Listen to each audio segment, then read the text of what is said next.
রসুলকে মানছেন প্রথম কে? সিদ্দিক আকবর। কে মানছে? লম্বা কথা বলা সব কথা বলতে কষ্ট হচ্ছে আমার। সুতরাং সিদ্দিক আকবর আমার রসুলের প্রথম ইমানদার। প্রথম কে? সিদ্দিক আকবর, যে জীবনে সব কিছু নবীর তোমার বিলীন করে দিয়েছেন। সব বিলীন করে দিয়েছেন, কিছু রাখেনি, সব দিয়ে ফেলেছেন। লম্বা ঘটনা পড়তে পারবো না। ওই গায়ে সরে গেছে যে 3 দিন সেখানে ছিলেন। কেমন লম্বা করে শুনছেন? ওইখানে তখন ঢুকবে, সিদ্দিকে বলতে হুজুর আপনি যাবেন আগে, আমি যাবো।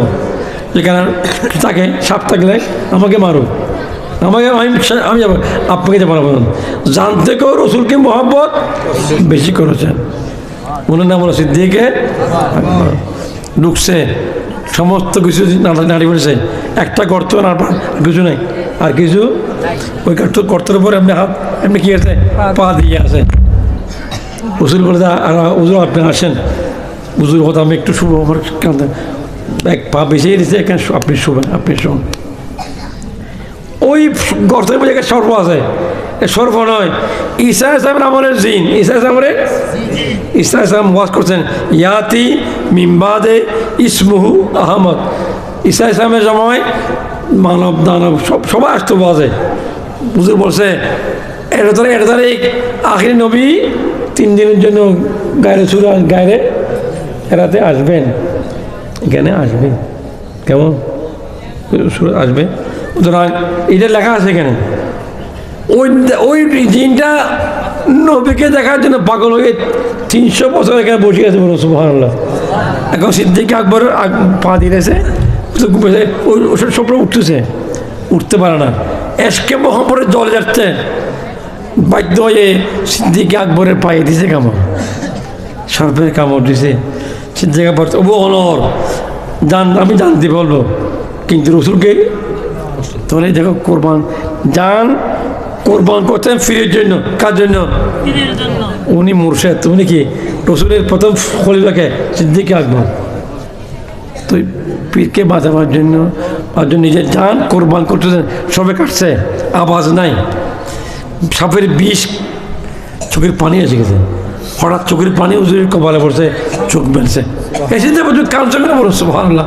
কাজে হুজুর আমাকে তো সর্বদা কাটছে। হুজুরে কি করছে, সে থুতু নিয়ে লাগাই দিয়েছে আর বিশ্বাস, বলুন সুবহানাল্লাহ। আল্লাহ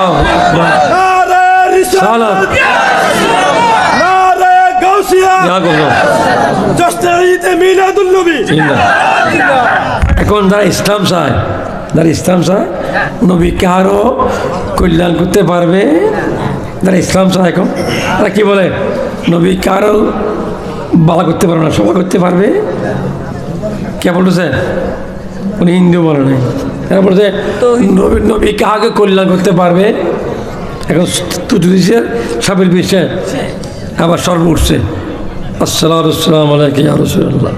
হুজুর আমি আগে 40 বছর এখানে বসেছি দেখার জন্য আপনাকে, কিন্তু পাচ্ছি না, তাই আমার মহব্বতে আমি কামড় দিয়েছি, মাফ করে দেন সুবহানাল্লাহ। দেখছো, রসুল সাম নিজের নবীর জন্য জান কোরবান করেছেন, এটা হলো মোহব্বত, এটা হলো ঈমান, এটা হলো ইসলাম, এটা হলো। তাই সেই মোহব্বত ছাড়া দিন থাকবে না। সিদ্দিক আকবরের কোরবানি করার কারণে ইসলামী পর্যন্ত আসছে, আলহামদুলিল্লাহ। সিদ্দিক আকবর নামাজ পড়তে কি পড়ে নাই? পড়ছে না? পড়ে নাই। এখন তো অনেক বলি আছে নামাজ পড়তে হয় না, অনেক গলি আছে নামাজ পড়তে হয় না। আচ্ছা হেতায় পড়ে, তারা পড়বো না, হেঁটে পড়তেছে তো, বুঝছো? নামাজ নাই, ডোল বাজা, কেমন জিকির করো, নামাজ পড়তে হবে না। আছে না নাই?